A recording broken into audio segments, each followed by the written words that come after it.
Hi friends, butterfly juicer ஜாரில் மாதுளம்பழம் juice தான் போட போகிறோம். அதுக்கு பட்டர்ஃப்ளை மிக்ஸி ஜார் எடுத்திருக்கேன். ஜாருக்குள்ளே ஃபஸ்ட் ஃபில்டரை ஃபிக்ஸ் பண்ணிடலாம். ஃபில்டரில் 4 பெண்ட் இருக்கும். அந்த 4 பெண்டையும் மிக்ஸி ஜாரில் இருக்கிற அந்த 4 லைன் தெரியுதுல்ல, அதில் வச்சு அழுத்தினோன்னா அது வந்து செட் ஆகிடும். அதுக்கப்புறம் நம்ம அதில் என்ன ஜூஸ் போடணுமோ அந்த பழத்தை உள்ளே போடணும். நான் இப்போ மாதுளம்பழம் போட்டிருக்கேன்.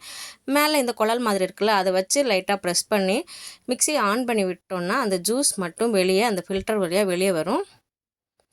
உங்களுக்கே அது தெரியும், அந்த ஃபில்டர் வழியாக வர்றது. தண்ணி எதுவுமே நம்ம ஊற்ற வேண்டாம். நம்ம ஜூஸ் வந்து இப்போ ரெடி ஆகிடுச்சு. உள்ளாடி பார்த்திங்கன்னா அந்த விதை எல்லாமே அரிஞ்சு அப்படியே வந்து கட்டியாக நிற்குது. இப்போ நம்ம ஜூஸை வந்து ஃபில்டர் பண்ணிடலாம்.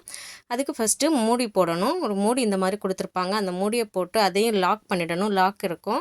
அடுத்து ஜூஸை ஊற்றும்போது அந்த விதையெல்லாம் அரைஞ்சிருக்குல்ல, அதுவும் வெளியே வந்துடும். அது வராமல் இருக்கிறதுக்கு அதுக்கு ஒரு மூடி கொடுத்துருப்பாங்க. இந்த மாதிரி அந்த மூடியும் போட்டுடணும். போட்டோன்னா அது வெளியே வராது. இப்போ ஜூஸ் மட்டும்தான் நமக்கு வெளியே வரும். இப்போ ஜூஸை நம்ம கப்பில் ஊற்றிடலாம். இதில் நம்ம சர்க்கரை எதுவுமே போட வேண்டிய அவசியம் இல்லை. நல்லா திக்கான ஜூஸ் நமக்கு வந்து சூப்பராக ரெடி ஆகிடும். ரொம்ப ஆரோக்கியமானது, எந்த ஒரு கலப்படமும் இல்லாதது. இப்போ பார்த்திங்கன்னா நடுவில் வந்து எனக்கு வந்து அந்த விதை எல்லாமே அரைஞ்சு அப்படியே கட்டியாக இருந்தது. அதையும் நம்ம டீ வடிகட்டி வச்சு வடிகட்டி அந்த ஜூஸை எடுத்துடலாம். இப்போ நம்மளுடைய சூப்பரான ஜூஸ் ரெடி ஆகிடுச்சு. ட்ரை பண்ணி பாருங்கள்.